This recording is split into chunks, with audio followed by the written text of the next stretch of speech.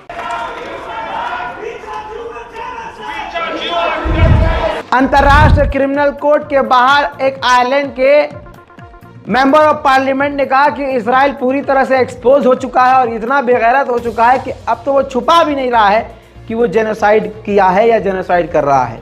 वो जो कुछ कर रहा है खुल्लम खुल्ला कर रहा है। We think there's a fair chance that the court will come up with an honest verdict and accuse Israel of genocide, because Israel is not even hiding the fact that it's committing genocide. It has been blatant about it. But Israel has been blatant about infringing international law for a long time, and it's always got away with it, and it expects to continue to get away with it. That's why they can almost boast about carrying out a genocide and expect to get away with it. We don't know whether the court is going to be honest in its interpretation. We do know that the judges, there's 15 judges from 15 different countries, and they will be pressured by the Americans to support Israel. But whether they have the courage to stand up for the truth and to stand up for justice for the Palestinians, we may wait and see. Well, I suppose I'm a member of the European Parliament, so I'm an Irish person, and I think I'm here. मेरे दोस्तों, अंतर्राष्ट्रीय criminal court के बाहर जो नज़ारा था, मंजर, वो एक अलग ही लेवल का था, क्योंकि यहाँ पर यहूदियों का एक झुंड था जो खुद फिलिस्तीनियों को समर्थन दे रहा था, फिलिस्तीनियों के लिए आवाज़ उठा रहा था। अंतर्राष्ट्रीय क्रिमिनल कोर्ट के बाहर देखिए।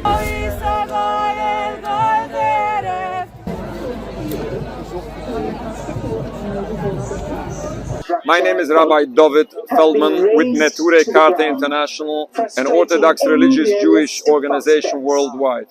We are out here today in The Hague, as we do this already for decades around the globe. We oppose the occupation of Palestine, especially recently now when we are witnessing months of a genocide, mass murder of masses of innocent men, women and children. This is unacceptable. This is unacceptable for the world. As human beings, we say that this is unacceptable. But as Jewish people, we stand up and we say we are so deeply embarrassed when all of this is being done supposedly in our name. And sadly, the Jewish religion is being misused to justify all these crimes. This is wrong. This is criminal. We appreciate South Africa for its brave stance of standing up and getting Israel. वही Gaza के अंदर total 117 पत्रकारों को Israel कत्ल कर चुका है, और ये एक और ताज़ा तरीन जो शहीद हैं वो गाज़ा के अंदर ये पत्रकार हैं जिनको इजराइल ने अपने हमले में कत्ल कर दिया है। मेरे दोस्तों, पूरे गाज़ा में बच्चे भूखे प्यासे घूम रहे हैं। जी हाँ, उनके पास खाना नहीं है, पानी नहीं है, सड़कों पर वो खाना तलाश कर रहे हैं। अल्लाह अकबर, ये तस्वीर जिगर को छल्ली कर देने वाली है।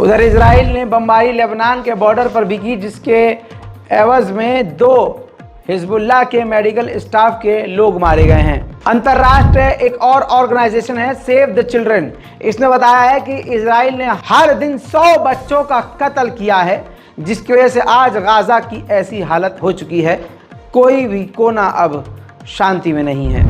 लेबनान पर हुतीस को दबाने के लिए लेबनान पर दबाव बनाया गया है अमेरिका के द्वारा। अमेरिका लेबनान के पीएम से डायरेक्ट बात नहीं कर रहा है, अमेरिका ने अपना खास एनवॉय, जी हाँ, बाइडेन का करीबी एनवॉय लेबनान भेजा है, और अंदर ही अंदर बात क्या चल रही है ये मैं आपको नहीं बता पाऊंगा।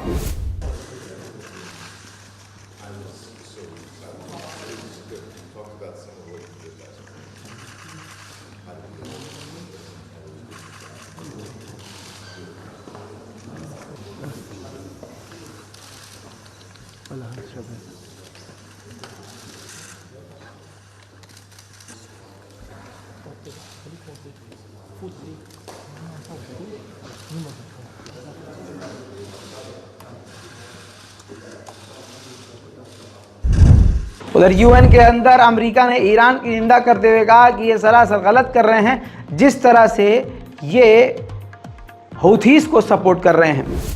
Now, even as we continue to demand that the Houthis stop these attacks, we also must not overlook the fact that Iran has long enabled Houthi attacks. Without Iranian support, the Houthis would struggle to effectively track and strike commercial vessels navigating shipping lanes through. फिलहाल की इस report में इतना ही, और भी ताज़ा जानकारियों के साथ विद प्रूफ आपके सामने आऊँगा कुछ ही देर में। चैनल को सब्सक्राइब कीजिए। मैं हूं रज़ा और आप देख रहे थे रज़ाग्राफी। जय हिंद।